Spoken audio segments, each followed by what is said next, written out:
Yes start. Bharat में उच्च श्रृंखलता चरम पर है। एक मौलवी उन कांवरियों को भंगेड़ी, गंजेड़ी एवं आतंकवादी कहने की धृष्टता करता है जो शिव भक्त होते हैं। कोटि कोटि कांवरिये नंगे पैर सैकड़ों मील की यात्रा कर महादेव शंकर जी का जलाभिषेक करने जाते हैं।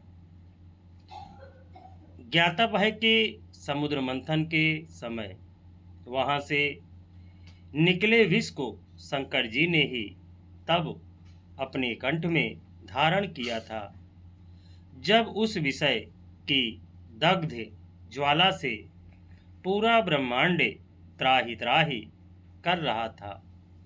इन शिव भक्तों का कोई मलेच्छ अपमान करने की उदंडता करे, यह कतई बर्दाश्त नहीं है। पाक एवं बांग्लादेश में जिस तरह का ईश निंदा कानून लागू है, उसी तर्ज पर उसे भारत में भी लागू होना चाहिए। यहाँ भी ईश्वर का अपमान करने वालों को कठोर दंड दिया जाना चाहिए। धर्म की अवमानना के प्रति असहिष्णुता अब हिंदुओं को भी दिखलानी चाहिए। राम, कृष्ण, शंकर आदि किसी भी आराध्य का अपमान करने वाला कारागार में होना चाहिए। हमारे पवित्र ग्रंथों रामायण, गीता, वेद, उपनिषद आदि की प्रतियां जलाने, फाड़ने आदि को गैर जमानती अपराध करार दिया जाए। सनातन को डेंगू मलेरिया बताकर उसको समाप्त करने का आह्वान करने वाले को कानून के कटघरे में खड़ा करना चाहिए। भारत माता के टुकड़े होंगे कहने वालों को देशद्रोही करार देना चाहिए। देश के आर्थिक परिदृश्य में बहुआयामी चुनौतियों का दायरा बढ़ता जा रहा है। ईंधन का संकट अभी पूरी तरह खत्म भी नहीं हुआ था कि कमजोर मानसून, बढ़ती महंगाई और अमेरिकी शुल्क संबंधी नई मुश्किलों ने जातीय अर्थव्यवस्था की चिंताएं बढ़ा दी है। हाल में आरबीआई ने मौद्रिक नीति समिति की बैठक के बाद देश में महंगाई, आर्थिक स्थिति और जीडीपी की वृद्धि से जुड़ी तस्वीर पेश की है।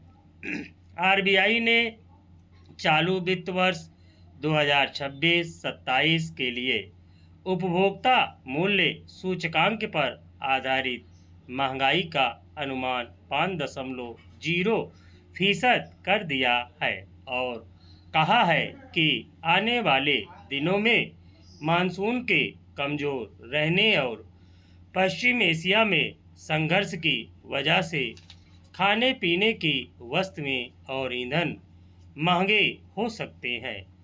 अमेरिका के राष्ट्रपति डोनाल्ड ट्रंप के नए नए आर्थिक और व्यापारिक संरक्षणवादी कदमों से भारत के लिए चुनौतियां बढ़ गई हैं। यह स्थिति मुख्य रूप से वहां के व्यापार, कृषि, बौद्धिक संपदा और श्रम बाजार से जुड़े नीतिगत बदलाव के कारण उत्पन्न हुई है।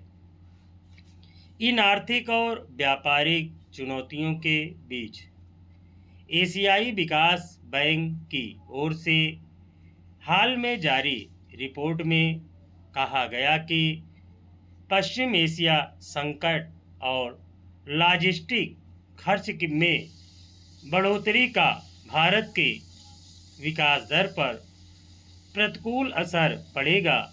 इसलिए आर्थिक गतिविधियों को सहारा देने के लिए सरकार को अपने पूंजीगत व्यय को लक्ष्य के अनुरूप तेजी से कारगर बनाना होगा। स्टॉप।